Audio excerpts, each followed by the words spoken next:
तो आज जिस टॉपिक के बारे में हम लोग जानने की कोशिश करेंगे, जानेंगे, वो है आपका पैरामेट्रिक स्टैटिस्टिक्स।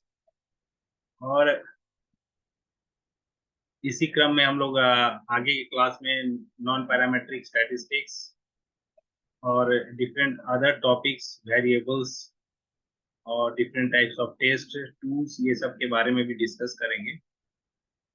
एक बहुत ही चर्चा का टॉपिक है parametric statistics. Whenever we are doing research in social sciences और in the area of education, तो पैरामेट्रिक स्टैटिस्टिक्स और नॉन पैरामेट्रिक स्टैटिस्टिक्स जो है वो खास करके जब हम इन्फ्रेंशियल स्टैटिस्टिक्स की बात करते हैं, जहां भी हमें डेटा कलेक्ट करने के बाद कुछ हायर स्टैटिस्टिक्स यूज करने की बात आती है, तो हम पैरामेट्रिक स्टैटिस्टिक्स और नॉन पैरामेट्रिक स्टैटिस्टिक्स के बारे में डिस्कस बारे में चर्चा करते हैं।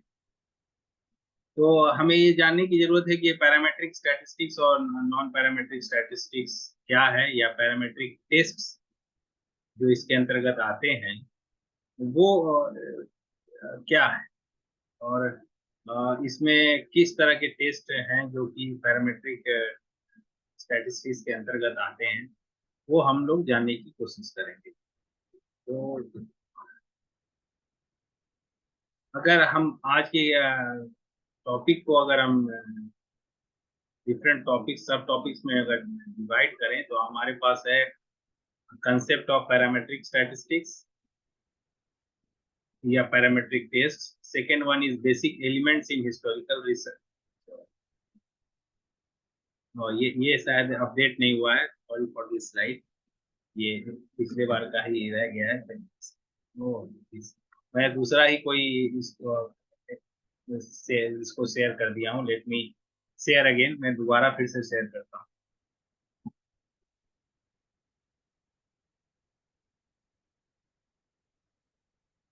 इसीलिए ये शेयरिंग में प्रॉब्लम आ गया है। Let me share again.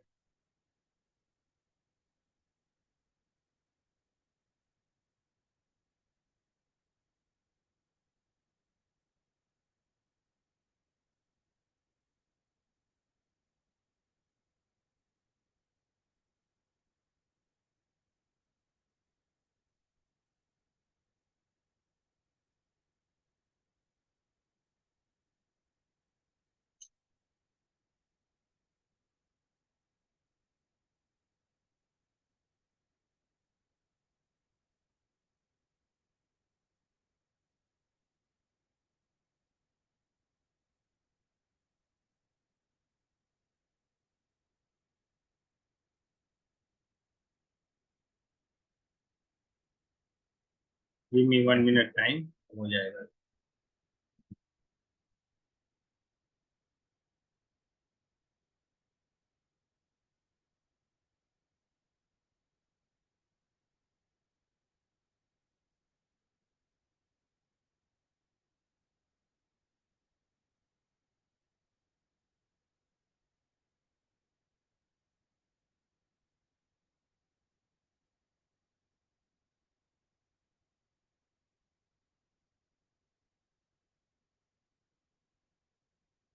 Okay, सो जो पहला सब टॉपिक इसमें जो हम डिस्कस करने वाले हैं वो है about what are the basic assumptions before considering parametric test. Parametric test करने से पहले हमें क्या क्या, किन किन बातों का ध्यान रखने की जरूरत है। जब भी हमारे पास डेटा कलेक्ट होके आता है, जिस डेटा पॉइंट्स हमारे पास अवेलेबल रहते हैं, जिससे भी सैंपल से हमने डेटा कलेक्ट किया है, तो हमें ये देखना होता है कि क्या conditions are available for conducting parametric test, और conditions are suitable for conducting non parametric test। तो ये जो कंडीशंस जो हैं उसको हमें पहले आइडेंटिफाई करना रहता है, और ये कंडीशन अगर हमारे पास सुटेबल होंगे जिससे कि हम पैरामेट्रिक टेस्ट कंडक्ट कर सकें, तो ही हमें पैरामेट्रिक टेस्ट कंडक्ट करना है। और कम in comparison to non parametric test, parametric test are quite stronger, और अवश्य ही हमें ज्यादा से ज्यादा पैरामेट्रिक टेस्ट कंडक्ट करने की या उसे उसे कंसीडर करने की जरूरत है। इसमें सबसे पहला अजम्पशन जो है वो अजम्पशन है नॉर्मलिटी का। और हम लोग नॉर्मल प्रोबेबिलिटी कर्व को जानते हैं। नॉर्मल प्रोबेबिलिटी कर्व की अगर बात करें तो हमारे पास, अगर हमारे पास सैंपल, जनरली बिहेवियरल साइंस में, जनरली एजुकेशन के सेक्टर में ज्यादातर वेरिएबल से जब हम डेटा कलेक्ट करते हैं तो हमारा डेटा जो है वो नॉर्मलिटी की कंडीशन को मीट करता है। कहने का मतलब ये है कि ज्यादातर वैल्यूज जो है, आपको को पता होगा कि ये नॉर्मलिटी का क्या मतलब है। Think you must be knowing.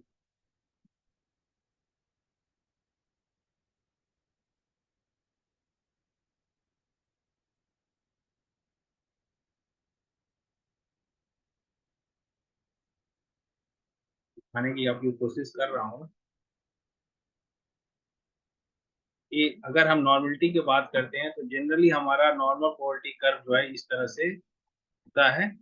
और मैक्सिमम ऑफ द वैल्यूज जो है वो एवरेज जो है वो सेंटर में लाई करते हैं। ये हमारा एक नॉर्मल कर्व को रिप्रेजेंट करते हुए डेटा पॉइंट्स है।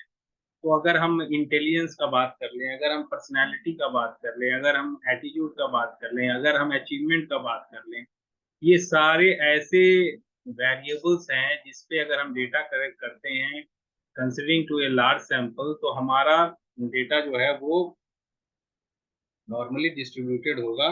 और वो आपके जो आपके जो नॉर्मलिटी के कंडीशन है उसको मीट करेंगे। जैसे ज्यादातर लोग का इंटेलिजेंस जो है वो एवरेज होता है, ज्यादातर लोगों का अचीवमेंट एवरेज होता है। और कुछ ही ऐसे स्टूडेंट्स होते हैं जो कि या पार्टिसिपेंट्स होते हैं जो कि अबव एवरेज इंटेलिजेंस के होते हैं और या बिलो एवरेज इंटेलिजेंस के होते हैं। तो ये हमारा नॉर्मलिटी का कंडीशन अगर मीट हो रहा है तो ही हम पैरामेट्रिक टेस्ट करते हैं, तो वो एक सुटेबल कंडीशन है। और ये हमें जानने की जरूरत है। तो ये एक पहला कंडीशन है before going for conducting an parametric test.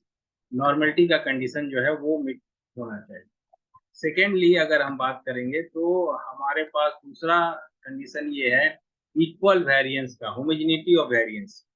अगर हमारे पास डिफरेंट ग्रुप से अगर हम डेटा ले रहे हैं, सपोज बॉयज का ग्रुप है, गर्ल्स का ग्रुप है, हायर सोशियो इकोनॉमिक स्टेटस का ग्रुप है, लोअर सोशियो इकोनॉमिक स्टेटस का ग्रुप है, तो हमारे जो डेटा पॉइंट्स हैं, जो हमारे जो ये दोनों वेरिएबल के जो ग्रुप हैं, उनमें वेरिएंस जो है एक जैसे होने चाहिए।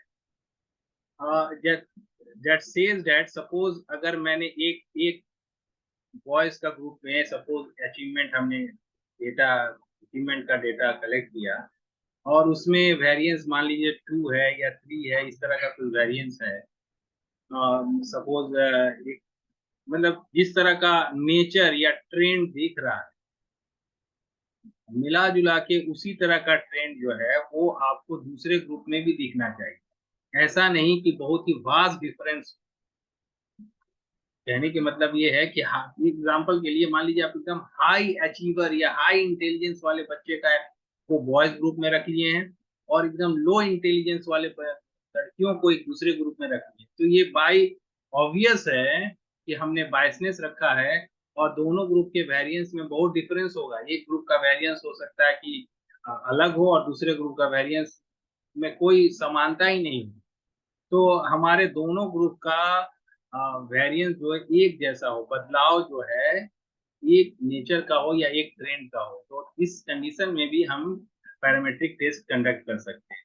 तो पहला हमारे पास नॉर्मलिटी का कंडीशन है, दूसरा हमारे पास कंडीशन है इक्वल वेरिएंस का across the group. Third is that independence. ये एजम्पशन ये बताता है कि आपके पास जितने भी ऑब्जर्वेशन है वो ऑब्जर्वेशन एक दूसरे से इंडिपेंडेंट हो। मतलब अगर हमारे पास रिपीटेशन है एक ही जैसे वेरिएबल, मतलब एक ये नहीं, जैसे एग्जांपल के लिए आसान भाषा में अगर समझा दूं कि मैं अगर एक टूल को फिलअप कर रहा हूं तो ऐसा नहीं कि मेरा ही देख के कोई और भी उसको फिलअप कर दे। आपने जो जो टिक लगाया है मैं भी वही टिक लगा देता हूँ। तो अगर इस तरह की कंडीशन है तो हमारे पास वो हमारा वो एक सब्जेक्ट लॉस है। आपका वो जो सब्जेक्ट है वो किसी काम का नहीं है, वो सैंपल किसी काम का नहीं है। इसका मतलब ये है कि each and every observation should be independent. और इसीलिए हम लोग ज्यादातर जब सैंपल कहते हैं तो सैंपल में हम लोग ज्यादातर रैंडम सैम्पलिंग का बात कहते हैं। रैंडम सैम्पलिंग इसीलिए या रैंडम असाइनमेंट इसीलिए कहते हैं जिससे कि हमारे पास ये केस ना हो। Random assignments add to this assumption the observation in each group must be independent of each other. In other words, the values in one group should not be related to the values in the other group. ये अगर हमारे पास simple मैंने बताया कि अगर आपने एक sample लिया है, सैंपल में अगर 40 लोगों को रखा है, 50 लोगों को रखा है, अगर वो एक दूसरे से इंडिपेंडेंट नहीं है, अगर मैं जो रिस्पॉन्स कर रहा हूँ दूसरा भी वही बैठ के रिस्पॉन्स कर रहा है, तीसरा भी वही बैठ के रिस्पॉन्स कर रहा है, तो हमारा जो ये सैंपल है वो सिस्टमेटिक या नॉर्मल टेंडेंसी को शो अप नहीं करेगा। There should be differences. तो हमारे जो सैंपल पॉइंट्स हैं, हमारे जो डेटा पॉइंट्स हैं या हमारे जो ऑब्जर्वेशंस हैं वो इंडिपेंडेंट होने चाहिए। ये नहीं कि हमारे जो पॉइंट्स हैं वो हमारा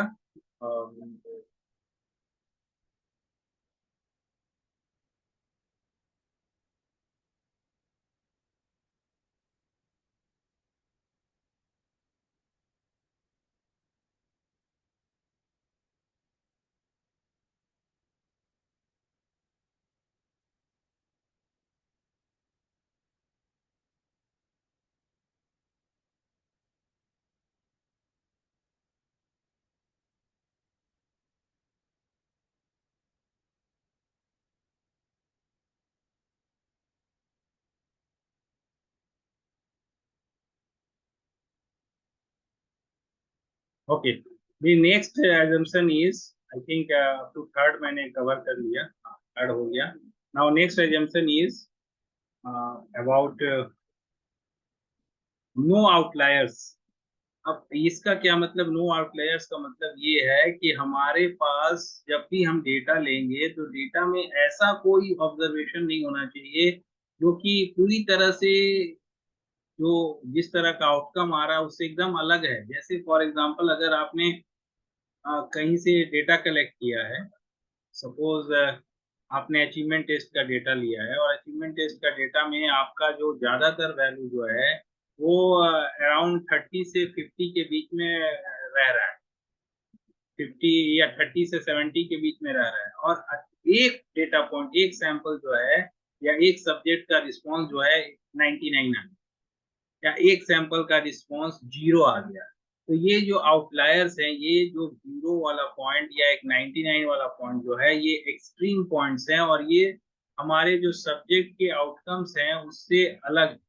इसलिए हमारे पास जो आउटलायर्स हैं ये इस तरह के आउटलायर्स नहीं होंगे। क्यों? और इसके कारण बहुत सारे हो सकते हैं। फॉर एग्जाम्पल, अगर आप डेटा ले रहे हैं 5 क्लास से और अच्छा क्लास में गलती से किसी भी तरह से एक 9 क्लास का बच्चा आ गया, किसी भी कारण से आया हो, या वो टूल जो है उसके हाथ में पड़ गया हो और उसने उसको फिलअप कर दिया। ऑब्वियसली है, एक 9 क्लास का बच्चे का अचीवमेंट लेवल कुछ अलग होता है। तो अचीवमेंट टेस्ट में अगर वो टेस्ट देगा तो उसका पॉइंट हो सकता है कि 99 ले आए, और एवरेज जो एक नॉर्मल आउटकम जो है, जो कि हम मैंने बताया कि 30 से 50 के बीच में लाई कर रहा है, उसको मीटअप नहीं कर पाए। उसी तरह से ऐसा हो सकता है कि एक बच्चा 1 क्लास का बच्चा के हाथ में आ गया और आपने बोला ठीक है आप भी इसको एक टेस्ट को दे दीजिए, और उसने उस टेस्ट को दे दिया और वो काफी कम मार्क्स लेके आ गया। तो अगर इस तरह की बात आती है तो ये डेटा पॉइंट देखिए, एग्जाम्पल से भी क्लियर हो रहा है, this is not the pass, this should not be a part of the that particular study. तो उसको भी हमें देखना हो कि आउटलायर्स नहीं होने चाहिए। डेटा जो आप कलेक्ट कर रहे हैं वो रेशियो और इंटरवल स्केल में होने चाहिए। एंड आई होप रेशियो और इंटरवल स्केल जो है ये आप जान रहे होंगे। ऐसे ही मैं इस टॉपिक के बारे में भी मेरे को क्लास में डिस्कस करना है, डिफरेंट टाइप ऑफ स्केल्स के बारे में। रेशियो स्केल इन जनरल ऐसे स्केल्स हैं जो इसमें एब्सोल्यूट जीरो होता है, जिसमें हम जीरो का मतलब जीरो समझते हैं, और वहाँ पे ये हर एक वैल्यू दे सकता है। जनरली बिहेवियर साइंस में जो भी कॉन्टिन्यूअस स्केल होता है जैसे इंटेलिजेंस हो गया, अचीवमेंट हो गया, पर्सनैलिटी, एटीट्यूड या वेट हो गया, बॉडी वेट, ये सारे चीजों को हम रेशियो स्केल में लेके आ सकते हैं। एंड इंटरवल स्केल, जैसा कि हमने बताया कि ज्यादातर जब हम स्टैटिस्टिक्स करते हैं तो हम लोग ज्यादातर रेंज में वैल्यू को रखते हैं, 10 से 20, 20 से 30, 30 से 40। So interval scale is dividing that particular value point in different intervals। तो रेशियो और इंटरवल स्केल में अगर आपके पास डेटा है तो ही हम पैरामेट्रिक टेस्ट करेंगे। और जनरली, जैसा ये पहले भी आपको लग रहा है, नहीं है आप, कि जनरली हमारा पैरामेट्रिक टेस्ट तब होता है जब हमारे पास लार्ज सैंपल हो, और लार्ज सैंपल यूजुअली 30 या उससे ज्यादा रहता है जब हमारे पास data point, then you go for parametric test. So this are some of the predefined assumptions before conducting parametric tests. The normality of the data points should be there, outliers should not be there, ratio and interval scale में data होनी चाहिए, आपका variance जो across the group जो है वो एक जैसा होनी चाहिए, और एक लार्ज सैंपल होगा तो भी आप पैरामेट्रिक टेस्ट सबको करेंगे। अब इसके कुछ एग्जांपल्स जो कि ऑब्वियस है, मैंने जैसा मैं इस पर्टिकुलर वीडियो या क्लास में मैं जिस तरह से डिस्कस कर रहा हूँ, ये आपको हमेशा ध्यान रखना है कि I am not going to the mathematics part. Mathematics part में मैं नहीं जा रहा हूँ, इसको मैं थ्योरेटिकली समझाने की कोशिश कर रहा हूँ। Because if I will go for in the mathematical part, then I have to confine myself to a particular test. एक ही टेस्ट पे हम अगर सिर्फ एक्सप्लेन करते जाएंगे तो वो काफी वो एक क्लास के लिए एक ही हो पाएगा। लेकिन पहले इसको थ्योरेटिकली हम समझ लें।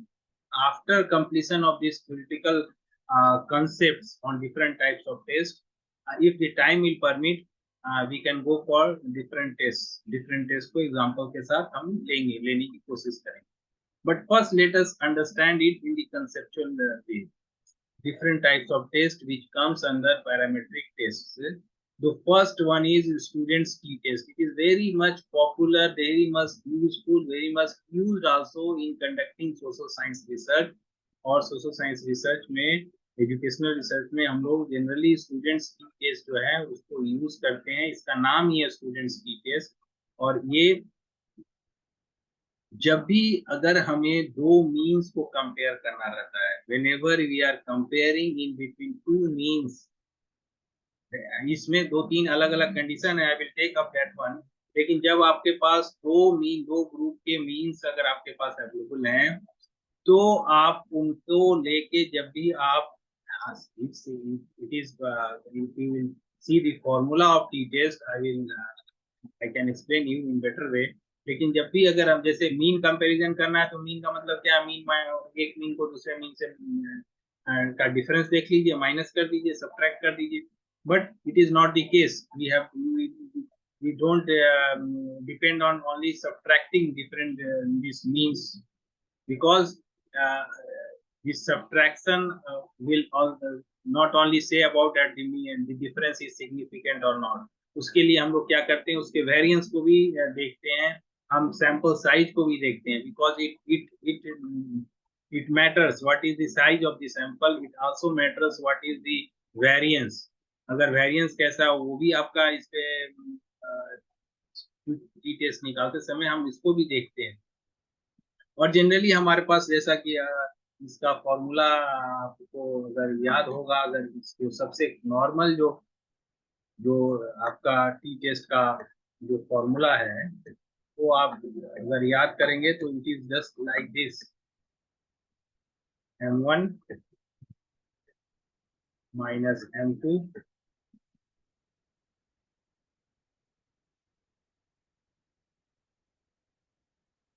एक मिनट थोड़ा सा समय दीजिए।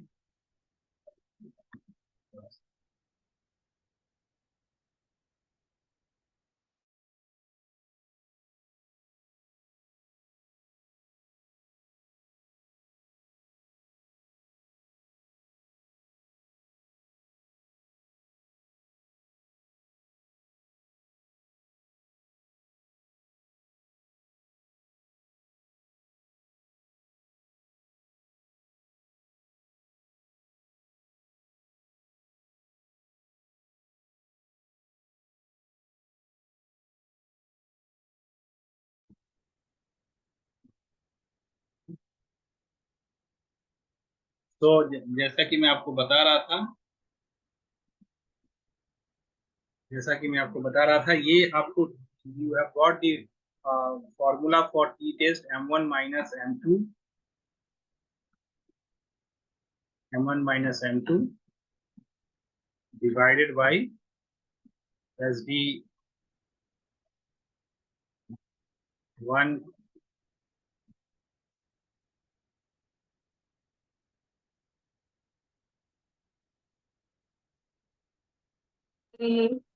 SD1 square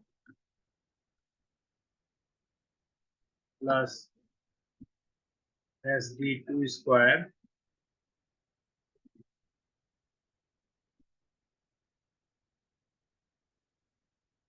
divided by N1. Here it is divided by N2.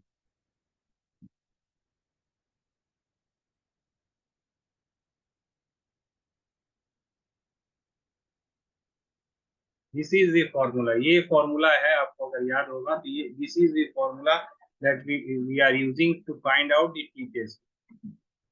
इसको हम लोग यूज करते हैं जब टी टेस्ट, तो हमारे पास आपके दो दो मीन्स को सब्ट्रैक्ट करके, और उसके I was just trying to say that it depends, the variance is also important, variance जो है वो भी इम्पोर्टेंट है। और वेरिएंस का अगर आप जानते हैं कि स्टैंडर्ड डिविएशन से रिलेटेड है, और N1 N2 जो है वो भी मैटर करता है।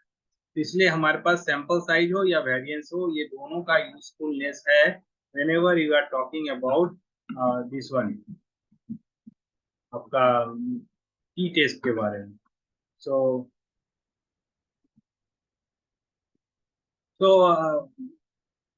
आप देख लीजिए पर्पस क्या है, use to compare mean between two groups. जब दो ग्रुप का मीन को हम कंपेयर करते हैं तो हमारे पास टी टेस्ट यूज करने का रहता है। और कंपेयरिंग, जैसे एग्जांपल के लिए, comparing the mean test scores of students who received a new teaching method to those who received the traditional method, है ना।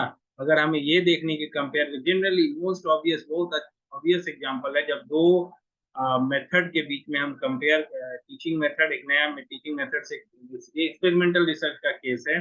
जब एक एक्सपेरिमेंटल रिसर्च में हम ये देखते हैं कि किस ग्रुप का जो परफॉर्मेंस अच्छा हो रहा है, तो एक ग्रुप का मीन निकालेंगे अचीवमेंट, और दूसरे ग्रुप का मीन अचीवमेंट निकालेंगे, वेरिएंस का यूज करेंगे, और टी टेस्ट का यूज करके आप देख सकते हैं कि हमारा जो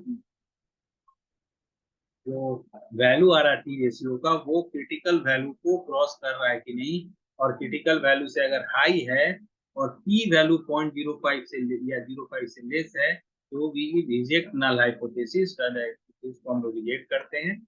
और इस तरह से स्टूडेंट की टेस्ट का ये क्लासिकल एग्जांपल है कि जब हमारे पास दो ग्रुप हो, दो इंडिपेंडेंट ग्रुप हो, तो स्टूडेंट की टेस्ट का यूज करते हैं।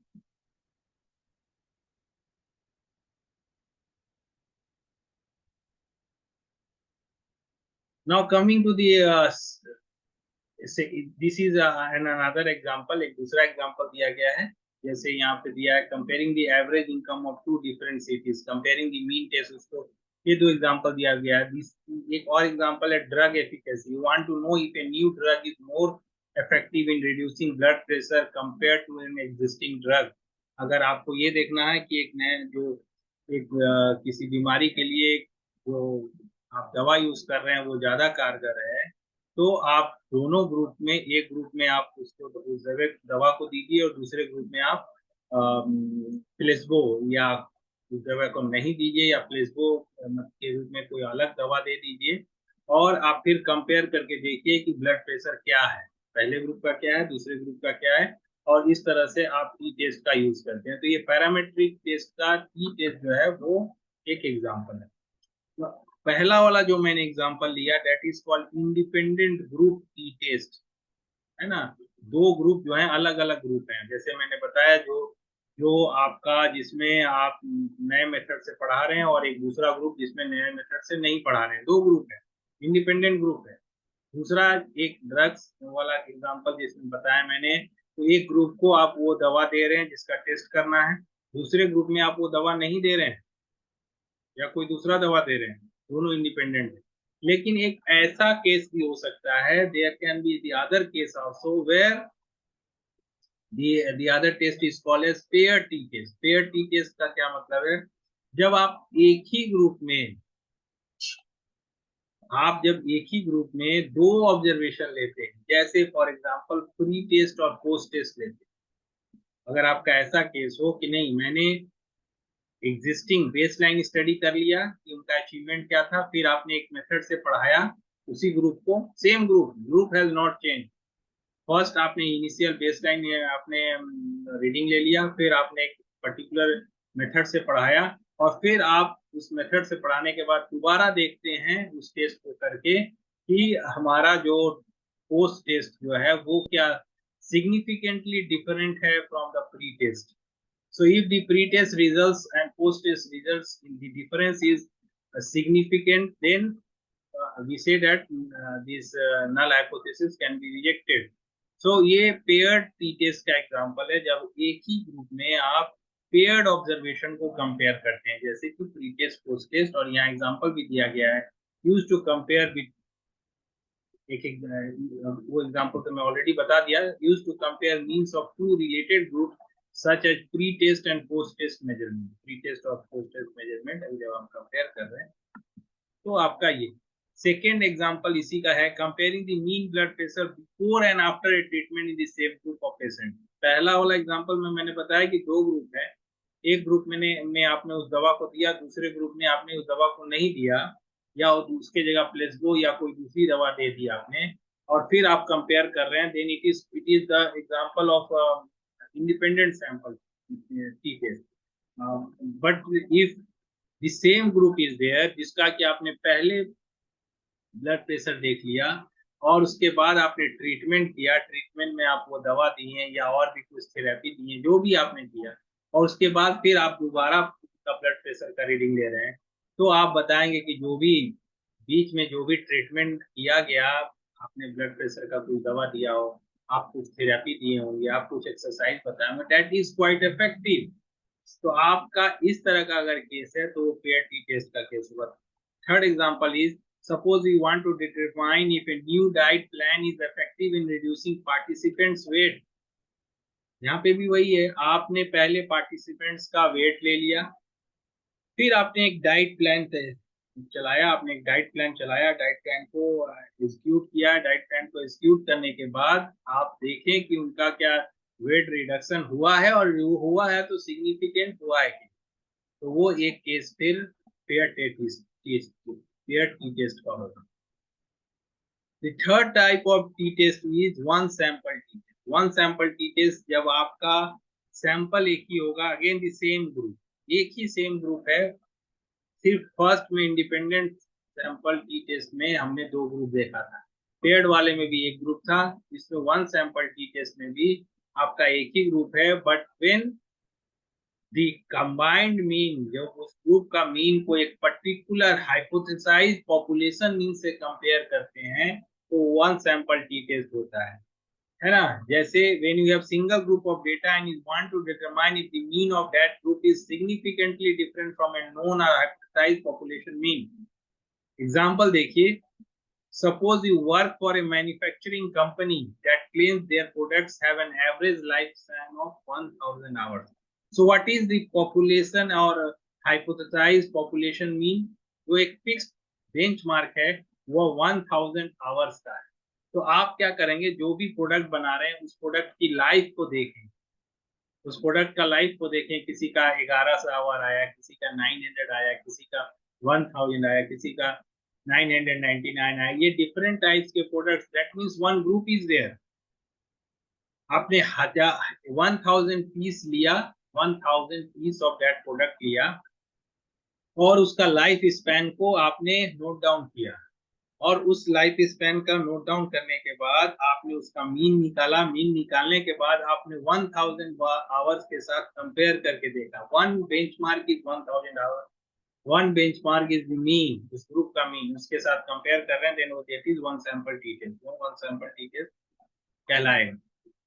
It can be in different ways. आपने एक हेलमेट है, हेलमेट का आपने एक particular what you can say parameter set करके रखा है कि उसका वेट इतना होना चाहिए, उसका फ्रेम का स्ट्रेंथ ऐसा होना चाहिए, वो इतना वेट ले सकता है। ये सारे सेफ्टी नॉर्म्स आपने डिसाइड करके बेंच मार्क रखा है, और आपने 1000 पीस हेलमेट तैयार किया, और ये हर एक हेलमेट का आप उस पर्टिकुलर बेंच मार्क के साथ टेस्ट कर रहे हैं, then it is called as one sample T test.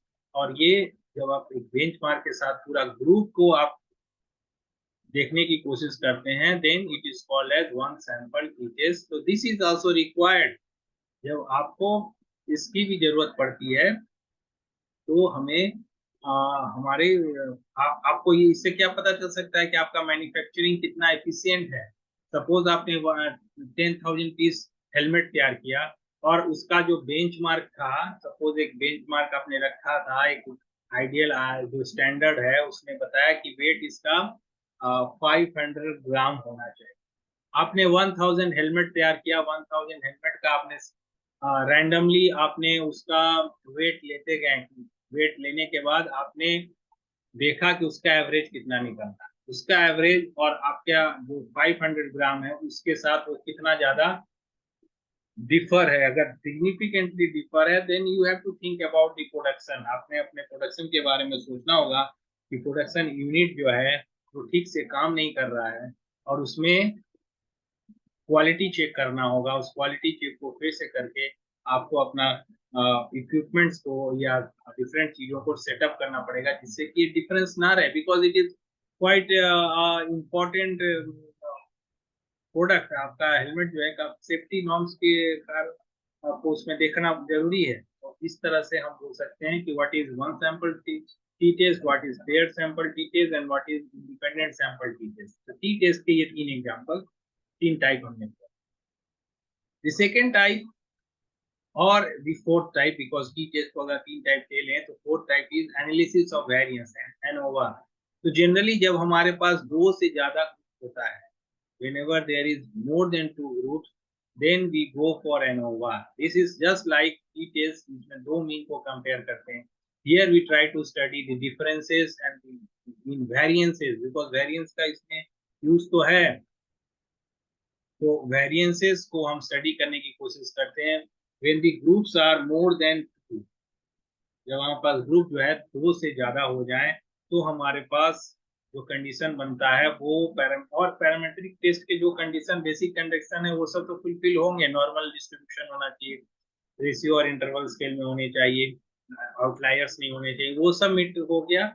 और there is more than two group जब भी है आपके पास, तो हम we will go for ANOVA। And ANOVA there are different types. One way ANOVA है, टू वे ANOVA है, रिपीटेड मेजर्स ANOVA है। तीनों के बारे में मैं बताऊंगा विथ एग्जांपल। तो पहला जो मैंने बताया कि आपके पास जब तीन ग्रुप है वन वे ANOVA का, जैसे अगर हम ये देखना चाहते हैं comparing the mean exam scores of students in three different schools. अगर हम ये देखें कि एक मिशनरी स्कूल है, एक गवर्नमेंट स्कूल है, और एक अदर प्राइवेट स्कूल है, अगर हम ये जानने की कोशिश करते हैं कि if there students achievement in different groups, different types of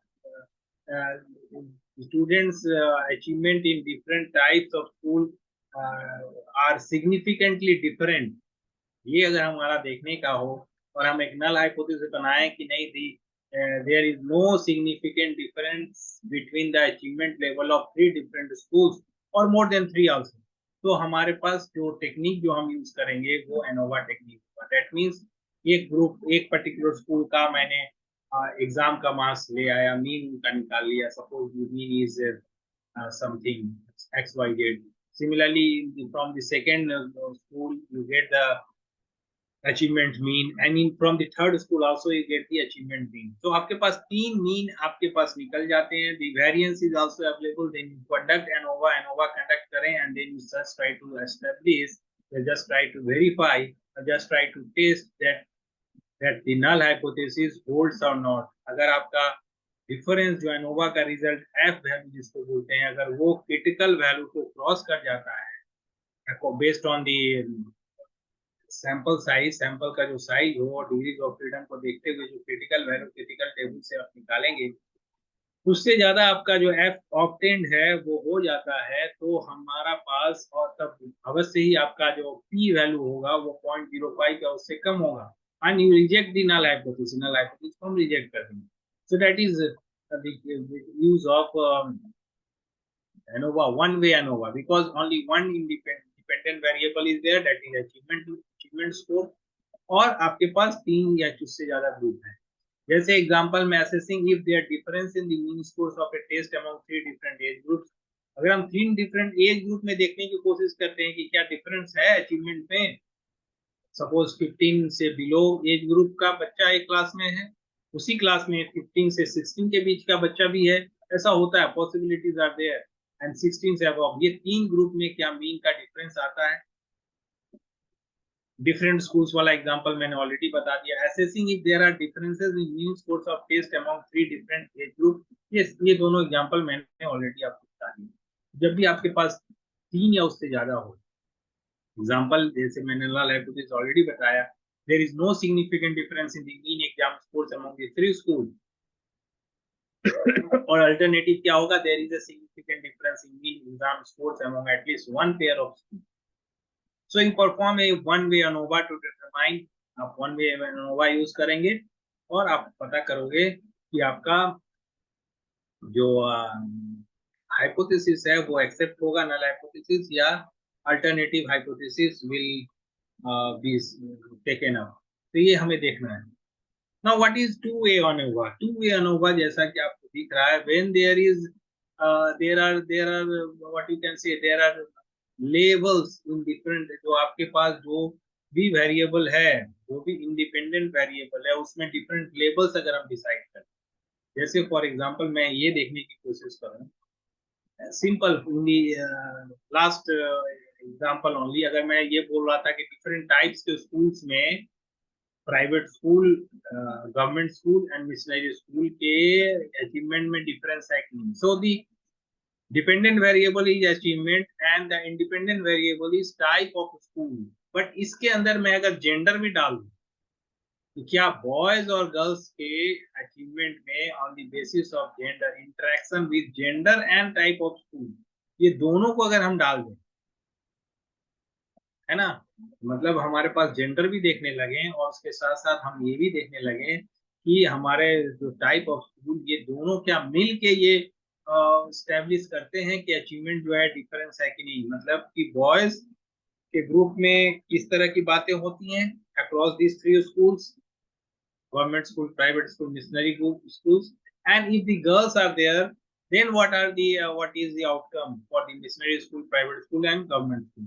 तो ये अगर हमारे पास 2 लेवल हो जाए, इंडिपेंडेंट वेरिएबल में मैंने ले आया किसको, टाइप ऑफ स्कूल को, और दूसरा ले आया मैंने जेंडर में, तो जेंडर और आपका टाइप ऑफ स्कूल, ये दोनों मिलके, ये दोनों का इंटरेक्शन इफेक्ट साथ में ये किस तरह से काम करते हैं, अगर ये बात होगा तो टू वे एनोवा हम लोग यूज करेंगे। used when there are two independent variables to assess their main effects of potential interaction। ये जो मैं बता रहा था कि दोनों मिलके किस तरह से काम, एग्जांपल देखिए यहाँ दिया गया है, analyzing whether the performance of students is influenced by both teaching method and gender। Teaching method का इफेक्ट देखना है, सपोज टीचिंग मेथड का आपको इफेक्ट देखना है इन 2 and 3 ग्रुप्स, 3-4 ग्रुप्स हैं आपके पास, 3 से ज्यादा ग्रुप हैं, तो ये वन वे अनोवा का एग्जांपल है। बट अगर हम इसके साथ साथ जेंडर के बारे में भी सोचे कि क्या जेंडर पे भी ये काम करता है, क्या बॉयज को क्या अलग तरह से ये प्रभावित करता है, गर्ल्स को क्या अलग तरह से प्रभावित करता है। So if you are trying to see the influence of teaching method and gender together on a dependent variable, suppose achievement, then it is a case of two-way ANOVA. So formula extends ANOVA to assess the effects of two independent variables. You use two-way ANOVA when you have two independent variables, factors. These are two factors. One is gender, the other is teaching method. And you want to assess their main effects on potential interaction between them. तो हम अलग अलग दोनों का effect भी देख सकते हैं, मेथड का क्या इफेक्ट होता है, जेंडर का क्या इफेक्ट होता है, और दोनों साथ में मिलकर किस तरह से काम कर रहे हैं।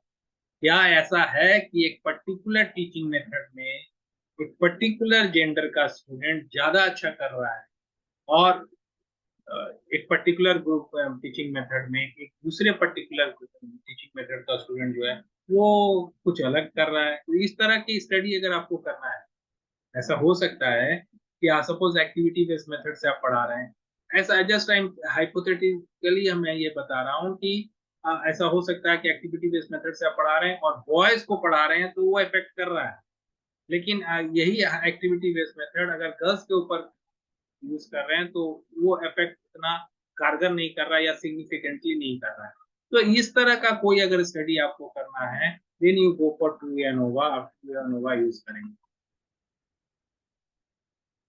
तो हियर इज दैट एग्जांपल, आप देख सकते हैं सपोज मेथड 1 से आप मेल को पढ़ा रहे हैं, मेथड 1 से वही activity based method what I was saying, suppose method 1 से आप बॉयज को पढ़ा रहे हैं, मीन स्कोर जो है 85 है, वेरिएंस दिया गया और सैंपल साइज 30 दिया गया।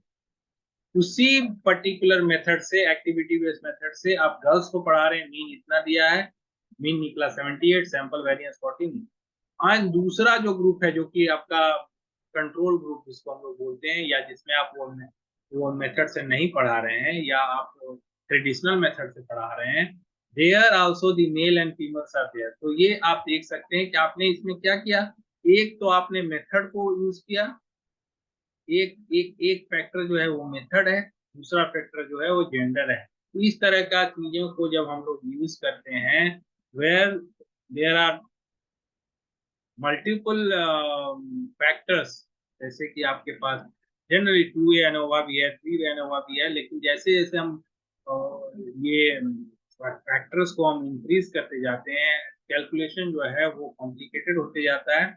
एंड जनरली जो हम लोग ज्यादातर इंटरेक्शन इफेक्ट जो है वो बेसिकली ज्यादातर स्टडी में हम 2 एनोवा को ही हम ज्यादातर यूज करते हैं, 1 वे, अदरवाइज 2 एनोवा तक ही हम लोग जाते हैं। उससे आगे हम लोग को अगर स्टडी करना रहता है then we go for multiple regression and other thing. तो ये हमारे पास जो 1 वे एनोवा एंड 2 एनोवा का एग्जांपल मैंने आपको बताया।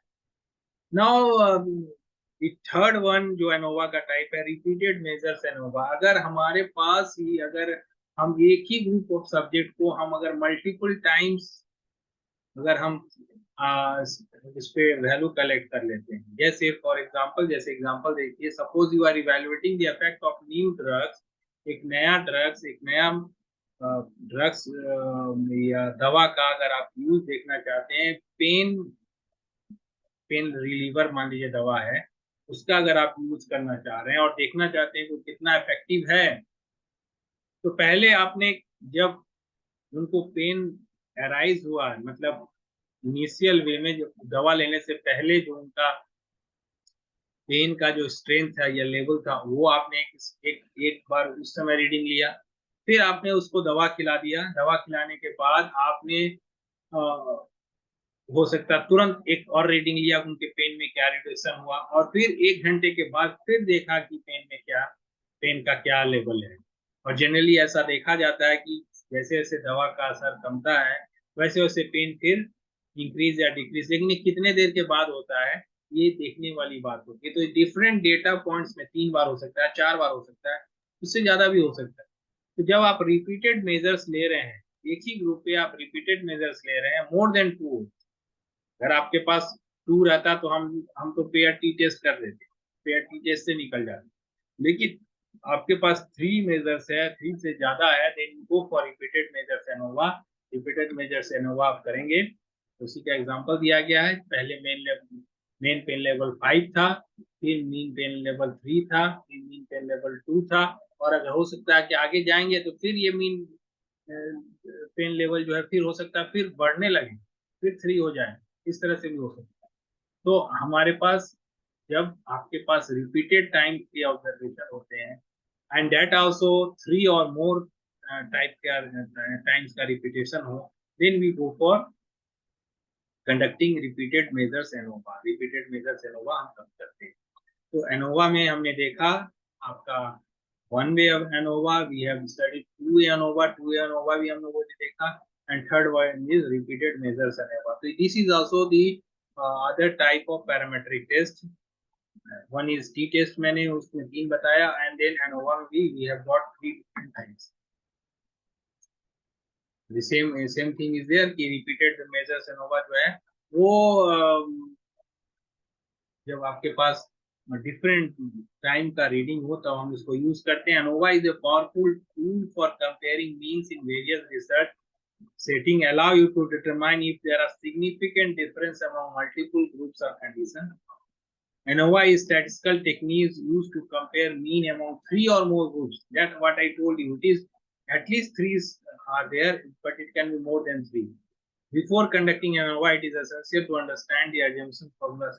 तो ये assumption जो हमने parametric test का रखा था, वो assumption सब आप meet करेंगे तो ही आप ANOVA को use करेंगे। Then the next one is analysis of covariance. ANCOVA जो है वो भी एक स्टैटिस्टिकल टेक्निक है, पैरामेट्रिक टेस्ट है जो कि हम यूज करते हैं whenever we are meeting the conditions or assumptions of conducting parametric test. That is normality of the population, आपका सैंपल का नॉर्मलिटी हो, आपका होमोजेनिटी ऑफ वेरिएंस जो एक जैसे हो दोनों या मल्टीपल ग्रुप्स में, और आपका सैंपल साइज लार्ज हो। ये सारे कंडीशन जब आप मीट करेंगे तो you go for analysis of covariance depending upon the condition. आप क्यों एनकोवा करेंगे, एनोवा आपके पास है। तो ये एजम्पशन है, it combines as aspects of ANOVA and regression. Regression इसके बाद में बताऊंगा। एनोवा जो है वो एनकोवा जो है एनालिसिस ऑफ कोवेरिएंस जो है एनोवा और रिग्रेशन को मिला के यूज करते हैं, हम यूज करते हैं। Assuming normally distributed data, equal variance and ability to control or covariates. जब भी आपके पास ऐसा कंडीशन हो जब आप 2 या 3 ग्रुप में आपको जब कंपेयर करना है, 2 ग्रुप में करना है, वी हैव गॉट केस 3 से या 3 से ज्यादा करना है, we have got ANOVA. But many a time there are other variables which are also changing और उस जब हम 2 या 2-3 बार ग्रुप का चीजों को जब हम कंपेयर कर रहे हैं, उनके मीन को देख रहे हैं, तो ऐसा हो सकता है कि कुछ और भी वेरिएबल होंगे जो कि उस ग्रुप को में काम कर रहे होंगे। जैसे फॉर एग्जांपल अगर मैं देखना चाह रहा हूँ, जस्ट ट्राई टू अंडरस्टैंड, मैंने एक एग्जांपल बताया कि आपका government school, missionary school and private school, ये तीनों के बच्चे का अचीवमेंट में क्या डिफरेंस है। देन वी हैव गॉट, अगर मैं 2 के लिए करता मिशनरी और गवर्नमेंट के लिए करता टी टेस्ट कर लेना। अगर हमने ये 3 रखा है, वी हैव डन एनोवा।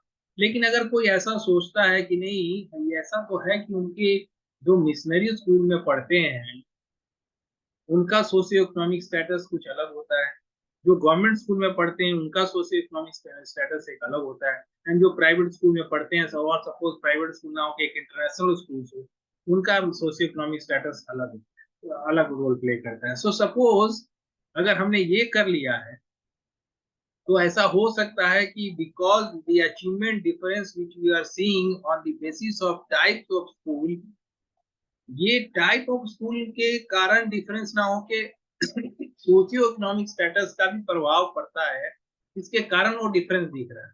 तो ऐसे कंडीशन में हम क्या करते हैं कि हमारा जो ये पर्टिकुलर जो सोशियो इकोनॉमिक स्टेटस है, जो कि एक कोवेरिएट है, जो कि साथ में वेरी कर रहा है, चेंज कर रहा है डिफरेंट ग्रुप में, और ये हम देख रहे हैं कि चेंजेस है। Everyone knows that socio economic status जो है प्राइवेट स्कूल का अलग है, गवर्नमेंट स्कूल का अलग है, मिशनरी स्कूल का अलग है। So how to control that one. इस कंडीशन में अगर हमें अचीवमेंट लेवल को कंपेयर करना है, then we have to control that socio economic condition, socio economic status को कंडक्ट जो हमें कंट्रोल करना है, ये ही करने का काम जो है एनकोवा करेगा, एनालिसिस ऑफ कोवेरिएंस करेगा, जो कि आप देख सकते हैं पर्पस में लिखा है, used to compare mean among groups while controlling for the influence of one और मोर कंटीन्यूअस कोवेरिएट्स। जो दूसरे कोवेरिएट्स हैं, सोशियो इकोनॉमिक स्टेटस हो सकता है, मैं बोल सकता हूँ कि डिस्टेंस फ्रॉम द स्कूल हो सकता है, डिफरेंट टाइप के ऐसे बहुत सारे दूसरे चीजें हैं जो कि आपके अचीवमेंट को भी प्रभावित कर रहा होगा। It is not only the type of school. तो ये टाइप ऑफ स्कूल का इन्फ्लुएंस ही सिर्फ देखना है तो दूसरे कोवेरिएट्स के इन्फ्लुएंस को कंट्रोल करना पड़ेगा। at that time you are trying to use the analysis of covariance method. Example, assessing if there is significant difference in test score among 3 schools while controlling for student socioeconomic status. यही मैं बता रहा था, 3 school का अगर आप achievement को देखना चाहते हैं लेकिन उनके सोशियो-इकोनॉमिक स्टेटस पे कंट्रोल करके देखना है, आपको ऐसा सोचना है कि नहीं सारे स्कूल का सोशियो-इकोनॉमिक स्टेटस एक है और एक होने के बाद क्या आपको अचीवमेंट में अंतर दिख रहा है. If that is made sure, then only you can say that no, there is influence of type of schooling on the achievement level of the students. तो ये ज़्यादा what you can say logical और error free interpretation होगा. ANCOVA is a statistical technique used to compare means among groups while controlling for the influence of one or more continuous covariates. ANCOVA combines elements of both analysis of variance and regression analysis. And then what are the assumptions? Assumptions तो मैंने already बताया है, जो आपका parametric test का assumptions है वो सब यहाँ है, साथ में वो भी है, लेकिन let us just again reread what are these assumptions. First one is independence. Independence already मैंने बताया कि जो भी आपके सैंपल्स या ग्रुप्स होंगे वो एक दूसरे से इंडिपेंडेंट हैं. रिपीटेड वही चीज को करने से क्या तो गलत इंटरप्रिटेशन निकलेगा आपका. Homogeneity of variances. The variances of groups being compared should be approximately equal. ये मैंने आपको बताया कि ऐसा नहीं कि वेरिएंस जो हो वो ड्रास्टिकली डिफरेंट हो. फॉर एग्जांपल मैं अगर कंपेयर करने लगूंगा नहीं इंडिया का जो अचीवमेंट लेवल और इंडिया में किसी स्टेट सपोज एक गांव का एक पर्टिकुलर विलेज का एरिया का हम अचीवमेंट को हम टोटली एक मेट्रोपॉलिटन एरिया के अचीवमेंट के साथ कंपेयर करने लगेंगे, then it is quite sure that there is no homogeneity of variances. Variances जो हैं कोई जैसे नहीं होंगे, एक जैसा ट्रेंड दिखना चाहिए. जो वेरिएंसेस का रेंज है, लेवल है, वो एक जैसे बने. नॉर्मलिटी ऑलरेडी मैंने बताया कि जो सैंपल है वो नॉर्मल होने चाहिए. Residuals differences between the observed value and the predicted value should follow a roughly normal distribution. It is same as what data point जो आप लेके आए, जो भी आपने डेटा लिया वो नॉर्मली डिस्ट्रीब्यूटेड होना चाहिए. Linearity, the relationship between the covariates and dependent variables should be linear. यहाँ पे भी ये बता रहा है कि जो कोवेरिएंट्स है, जैसे सोशियो इकोनॉमिक्स क्लास मैंने बताया कि एक कोवेरिएंट है. कोवेरिएंट और डिपेंडेंट वेरिएबल क्या है इसमें, अचीवमेंट. ये दोनों के बीच में लीनियर रिलेशनशिप, ये नहीं कि आपका कर्वी लीनियर रिलेशनशिप है या आपका सेकेंड ऑर्डर का आपका लीनियर रिलेशनशिप है. ये हमारा नहीं होना चाहिए, सिंपल लीनियर रिलेशनशिप होना चाहिए. और कहने का मतलब है कि आप डायरेक्टली कोवेरिएंट्स को आप डिपेंडेंट वेरिएबल से रिलेट कर पाए, है ना. जैसे आप जानते होंगे कि आपका रिग्रेशन का जो इक्वेशन है y equal to alpha plus beta X, ऐसे इस ये लीनियर इक्वेशन का एक सिंपल लीनियर इक्वेशन का फॉर्म है. तो इसी फॉर्म में कोवेरिएंट जो है आपके डिपेंडेंट वेरिएबल से रिलेटेड होने चाहिए, कभी लीनियर नहीं होना चाहिए. जैसे एग्जांपल दिया है, ये तो वही एग्जांपल है जैसे जो मैं बता रहा था कि 3 स्कूल हैं, school A, school B and school C. इस पे अगर हम जानना चाहते हैं कि उनका जो अचीवमेंट है, एग्जाम स्कोर जो है वो क्या अलग अलग सिग्निफिकेंटली डिफरेंट है, controlling the influence of socio economic status which is a continuous covariant. तो हमें क्या करना है, ये तीनों ग्रुप से देखिए डेटा लिया गया है, सैंपल स्कोर, मीन स्कोर है, वेरिएंस है, और ये तीनों से लिया गया है. You also collect socio economic data for each student, और हम सोशियो इकोनॉमिक स्टेटस का डेटा भी ले लेंगे because that is also variable, continuous variable. और उसको हम एनकोवा टेक्निक जो है, जो उसमें स्टैटिस्टिक्स है, because I am not talking about the statistical part, the mathematical part में डिस्कस नहीं कर रहा हूँ. तो उसमें वो टेक्निक है जिसके कारण आप सोशियो इकोनॉमिक स्टेटस के प्रभाव को आप कंट्रोल कर सकें या कांस्टेंट कर सकें. सबके लिए एसईएस जो है वो एक जैसा हो जाएगा. And then you try to see the differences are significant और नॉट. तो इस तरह से एनकोवा जो है एक तरीका है जिससे कि आप स्टडी कर सकते हैं एग्जैक्ट डिफरेंसेस को। जैसे यहाँ null hypothesis क्या हो जाएगा, there is no significant difference in the mean exam scores among three schools after controlling SES. An alternative, there is a significant difference in mean exam score among at least one pair of school after controlling SES. Or you perform ANCOVA आप use कीजिए and then you can determine that the differences are significant or not. So analysis of covariance जो है वो इस condition में use किया जाता है. I told you about t-test and about ANOVA and then analysis of covariance. And there ऐसा मैं ऑलरेडी बताया कि ये ऐसा है कि वन कोवेरिएट हो बट एक से ज्यादा भी हो सकता है। जैसे मैंने बताया कि आपका सोशियो इकोनॉमिक स्टेटस हो सकता है, साथ में डिस्टेंस फ्रॉम स्कूल है। Distance from school is also a covariate. किसी का डिस्टेंस बहुत दूर दूर से कोई पढ़ने आ रहा है, कोई नजदीक से आ रहा है, उसका भी एक असर होता है। देयर कैन बी मल्टीपल कोवेरिएट्स और इन मल्टीपल कोवेरिएट्स को हम कंट्रोल करेंगे और फिर हम देखेंगे कि जो एग्जैक्ट डिपेंडेंट वेरिएबल है उसमें डिफरेंस आता है। जैसे यहाँ एग्जांपल है, to collect weight loss data for 3 groups of participants. 3 group of participants हैं, एक पे डाइट ए का प्लान चलाया जा रहा है, एक पे डाइट बी प्लान चलाया जा रहा है, एक पे डाइट सी। आप ये देखना चाहते हैं कि कौन ग्रुप में क्या डिफरेंसेस आ रहा है और which group is performing well, अच्छा कर रहे हैं, उनका डाइट जो है काफी सक्सेसफुल है, डाइट प्लान अच्छा है। तो आप अगर डिफरेंस देखना चाहते हैं then you must be knowing that age also matters, है ना। आपका डाइट पे आपके एज का असर है। एज, आप हर एज में हर तरह का चीजों को खा नहीं सकते या डाइजेस्ट नहीं कर सकते, आपका एज का मैटर करता है। And your body mass index also matters, आपका कितना बॉडी मास इंडेक्स है, आपका वेट कितना है, आपका हाइट कितना है। तो ये दोनों चीजों को हमें कंट्रोल करना पड़ेगा, then only you can see that कि आपका वेट लॉस हो रहा है कि नहीं। सो इस तरह से ये भी एक कंडीशन है जहां पे एनालिसिस ऑफ कोवेरिएंस हम यूज कर रहे हैं विद मल्टीपल कोवेरिएंट्स। तो यहाँ मल्टीपल कोवेरिएंट्स हो गया आपका एज और बीएमआई बॉडी मास इंडेक्स, और डिपेंडेंट वेरिएबल हो गया आपका डिफरेंट आपका योर वेट, वेट जो है आपका डिपेंडेंट वेरिएबल हो गया, और इंडिपेंडेंट हो गया variable different types of diet plan, diet A, diet B and diet C. तो इस तरह से अगर हम करेंगे तो नल हाइपोथेसिस क्या है, there is no significant difference in mean weight loss among the three diets after controlling the age and initial body mass index. और आपका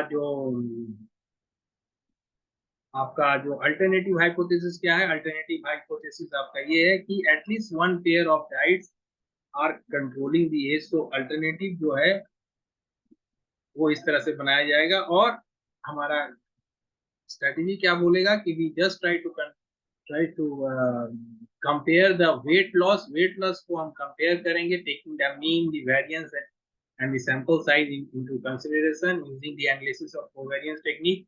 एंड कोवेरिएंट्स में हमारा क्या क्या रह जाएगा, body mass index and your age, ये दोनों को कोवेरिएंट्स लेंगे। और इस तरह से फिर इसके बाद एनकोवा, जैसे मैंने बताया, ANCOVA is the technique which can balance और which can minimize, which can reduce the effect of these covariates, and then directly you can understand the effect of independent variable on the target dependent variable. Target dependent variable is the weight loss, and the independent variable is different types of diet plans. Different diet plans का क्या असर होता है वो आप देख पाएंगे। So this is about analysis of covariance, and this last one I will be discussing about is multiple regression. So ये जो है पैरामीट्रिक टेस्ट का एक एग्जांपल है, just like t-test, ANOVA, ANCOVA. Multiple regression is the techniques जहाँ पे हम ज्यादातर कॉज एंड इफेक्ट को स्टडी करने की कोशिश करते हैं, या आप सेट ऑफ इंडिपेंडेंट वेरिएबल से एक डिपेंडेंट वेरिएबल को प्रिडिक्ट करने की कोशिश करते हैं। Multiple regression is a statistical technique used to analyze the relationship between a dependent variable and two और मोर इंडिपेंडेंट वेरिएबल्स। तो आप एक डिपेंडेंट वेरिएबल को प्रिडिक्ट करने की कोशिश करते हैं या डिटरमाइन करने की कोशिश करते हैं विद यूज ऑफ वन और more independent variables, which is also called as predictors जिसको हम कहते हैं। तो ये हमें देखना है कि प्रेडिक्टर्स जो हैं वो हमारे कितने ज्यादा यूजफुल हैं.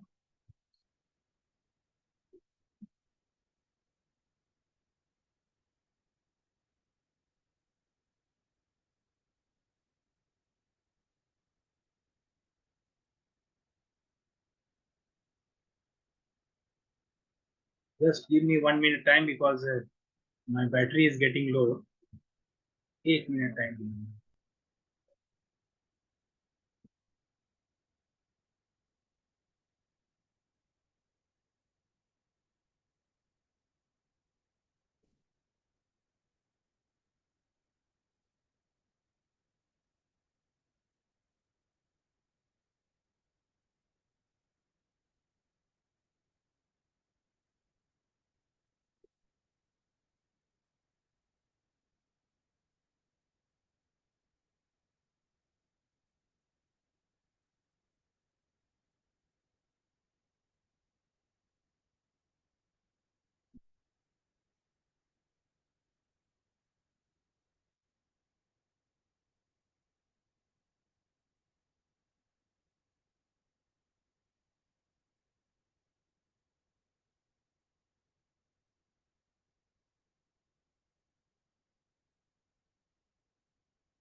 Okay, just put the battery.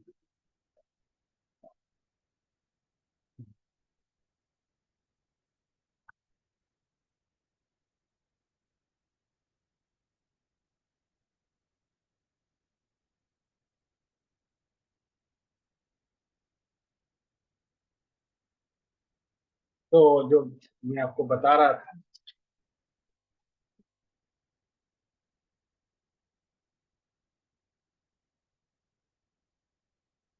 so whenever the point of discussion is whenever you are trying to see, जब आप ये देखने की कोशिश करते हैं कि एक पर्टिकुलर डिपेंडेंट वेरिएबल को अगर आपको वन और मोर इंडिपेंडेंट वेरिएबल के थ्रू अगर आप कोई रिलेशनशिप, फॉर एग्जांपल लेंगे तो आपको ज्यादा बेटर वे में समझ में आएगा. जब हम ये देखते हैं कि फैमिली इनकम का क्या इफेक्ट होता है आपका अचीवमेंट पे. So that it is quite obvious if you want to establish one equation, एक इक्वेशन आप तैयार करने की कोशिश करें जिससे कि आप पर्टिकुलर अचीवमेंट को आप प्रिडिक्ट कर pi by the use of family income के पैरामीटर से आप अचीवमेंट को अगर आप गेस कर पाए या प्रिडिक्ट कर पाए, then it is called situation of performing multiple regression. ये तो एक इंडिपेंडेंट वेरिएबल हुआ. May be it may be more than one. Suppose type of, suppose family income. Third one may be interest in studies. Then fourth one may be the health status. So if you have got multiple independent variables, it is quite obvious. आपका देखिए मैंने जो भी बताया, पहला बताया मैंने family income, दूसरा बताया मैंने टाइप ऑफ स्कूल, थर्ड बताया मैंने आपका हेल्थ स्टेटस, फोर्थ बताया आपका इंटरेस्ट. ये चार independent variable. Suppose you want to see that if these four variables can anyhow be used to determine the achievement of the student, the performance of the student, then you have to set up or you have to derive or you have to make up a model equation, multiple regression equation आपको बनाना होगा या एक model तैयार करना पड़ेगा जिससे कि आप प्रिडिक्ट कर पाए बच्चे का achievement on the basis of this set of variables or this set of independent variables or this set of predictor variables, ये सब predictor variables हैं और आप किसको predict कर पाएंगे? The criterion variable is the achievement को हम predict कर पाएंगे. तो ये आपको by estimating the coefficient of a linear equation, it help us understand how changes in the predictor variables are associated with changes in the dependent variables. और ये इस तरह से हमारे पास क्या है कि मैं आपको अगर इक्वेशन लिखा हूँ, पहले इक्वेशन आप देख लीजिए और let us see the assumption first, equation is will come next, मैं फिर इसको समझा दूंगा. the what are the different assumptions आपका उसी तरह का है जो कि पैरामेट्रिक टेस्ट के लिए है. the linearity should be there should be linear relationship between the predictor and the independent variable, linear relationship होना चाहिए, independence of errors होना चाहिए, तो residuals should be independent of each other. In other words, the value of the error of one observation should not depend on the value of the error of another. ये जितने भी आपके observation है, जैसा कि उसमें भी था कि जो आपके डिफरेंट डेटा पॉइंट्स या सब्जेक्ट्स के जो भी ऑब्जर्वेशन है वो एक दूसरे से इंडिपेंडेंट होने चाहिए. Homoscedasticity, the variances across the groups, जो भी आपके डिफरेंट ग्रुप्स के जो what you can say variance जो उसमें भी बताया गया था, उस सब वेरिएंसेस जो हैं ये आपके एक जैसे होने चाहिए अक्रॉस द ग्रुप. ये नहीं कि किसी का वेरिएंसेस क्वाइट लार्ज है, किसी ग्रुप का वेरिएंस जो है काफी अलग है. तो ये अगर आपको दिखता है देन आपका जो condition of regression can not be establish, या कंडीशन ऑफ आप उसमें रिग्रेशन एनालिसिस कर नहीं सकते.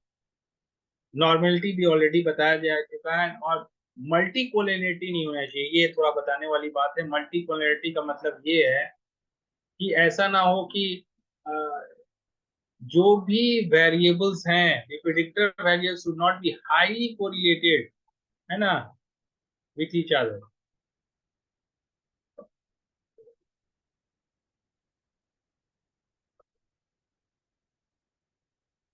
ठीक है.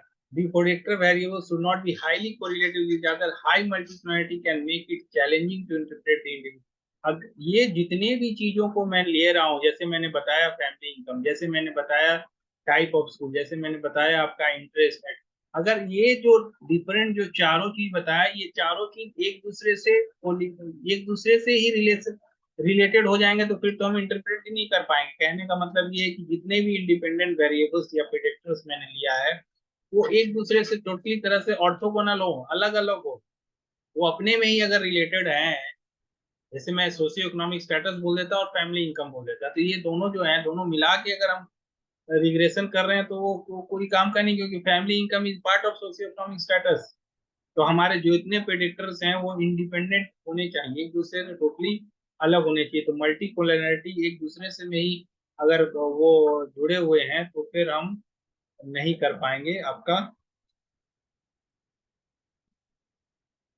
Now this is the equation which I was talking about. Multiple regression का ये फॉर्मूला है, आप देख सकते हैं. This is the dependent variable y, जो कि मैं यहाँ ले रहा हूँ dependent variable achievement. Suppose x1 जो है वो आपका सोशियो इकोनॉमिक स्टेटस, फैमिली या फैमिली इनकम आप बोल सकते हैं.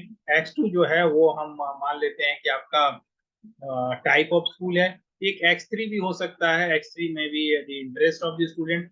तो अगर हम ये इस तरह का एक सेटअप तैयार करते हैं जहाँ की हम अचीवमेंट को प्रिडिक्ट कर पाएंगे on the basis of the family income, on the basis of the health index of the child, on the basis of achievement interest of the child, on the basis of जो जो मैं मतलब ये different types के जो भी मैंने अभी आपको बताया था. एक फैमिली इनकम हो सकता है, एक हेल्थ स्टेटस, इंटरेस्ट हो सकता है, टाइप ऑफ स्कूल हो सकता है. तो आप समझिए कि अगर आप थोड़ा मैथमेटिक्स के फील्ड से अगर इसको रिलेट करेंगे तो आप ये जान सकते हैं कि आपके पास अगर ये x1 x2 x3 ये सब आपको मालूम है, you can any how predict that what will B value of the y. आप बता सकते हैं उस बच्चे का अचीवमेंट टेबल कैसा होगा अगर आप उसके फैमिली इनकम को जान रहे हैं.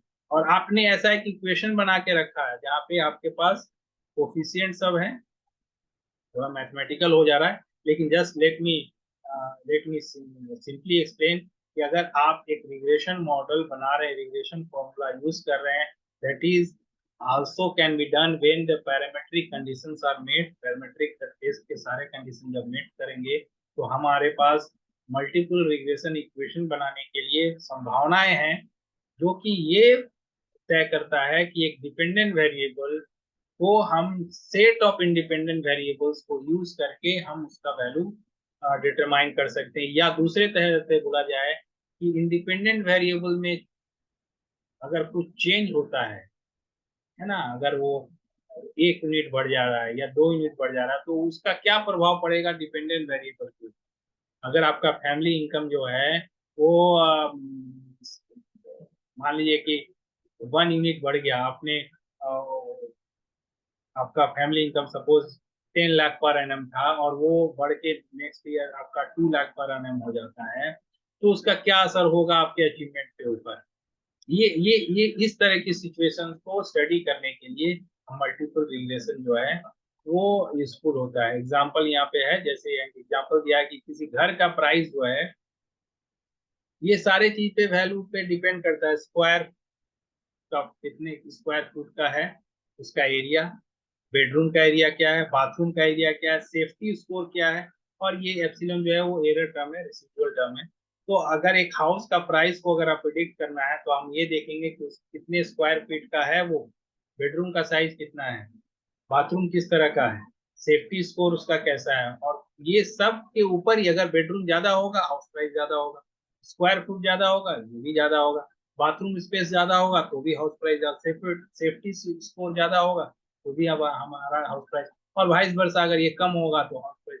ये हमें ये सोचना है कि हम प्रिडिक्टिंग हाउस प्राइस को हम इस तरह से प्रिडिक्ट कर सकते हैं, और it is quite you can easily logically follow कि इस तरह से मल्टीपल रिग्रेशन किसी particular set of independent variable, अगर कोई किसी घर का प्राइस पूछता है तो क्या क्या पूछता है कि कितने स्क्वायर फीट का है वो, कितना रूम है उसमें, सेफ्टी मेजर है कि नहीं, इसके साथ साथ किस जगह पे है, तो ये सब अगर कोई उसको बताता है, we can easily predict that what will be the price of the house. तो ये आपका प्रिडिक्शन के लिए यूज किया जा सकता है। उसी तरह से अगर आपका एम्प्लॉय परफॉर्मेंस को अगर देखना है, उसको प्रिडिक्ट करना है, then experience can be one factor, independent variable, education is one factor, आपने कितने साल का ट्रेनिंग लिया वो एक फैक्टर है। तो ये आप देखते हैं एम्प्लॉय परफॉर्मेंस को इसके द्वारा प्रिडिक्ट किया जा सकता है कि आपका एक्सपीरियंस ज्यादा होगा, then somehow it is going to effect your performance, your education level also matters, your training hours also matters. तो इस तरह से हम मल्टीपल रिग्रेशन से इस तरह के सिचुएशन में हम इस तरह से काम करते हैं। तो multiple regression is powerful tool for exploring and quantifying relationship between variables. It allows you to make predictions, test hypotheses, and uncover insights in various fields such as economic sciences, data analysis. However, it is crucial to validate the assumptions. Assumptions तो हमेशा हमें देखना पड़ेगा, जो कि parametric test का है, अगर वो कंडीशन फुलफिल होता है तो ही हम इसको यूज कर सकते हैं। So thank you. ये पैरामेट्रिक टेस्ट के बारे में कुछ क्या क्या पैरामेट्रिक टेस्ट हैं और पैरामेट्रिक टेस्ट के लिए क्या क्या एजेंशंस है, उसको मैंने थोड़ा सा बताने की कोशिश की। होपफुली आप लोगों ने इसको समझा होगा और जाना होगा।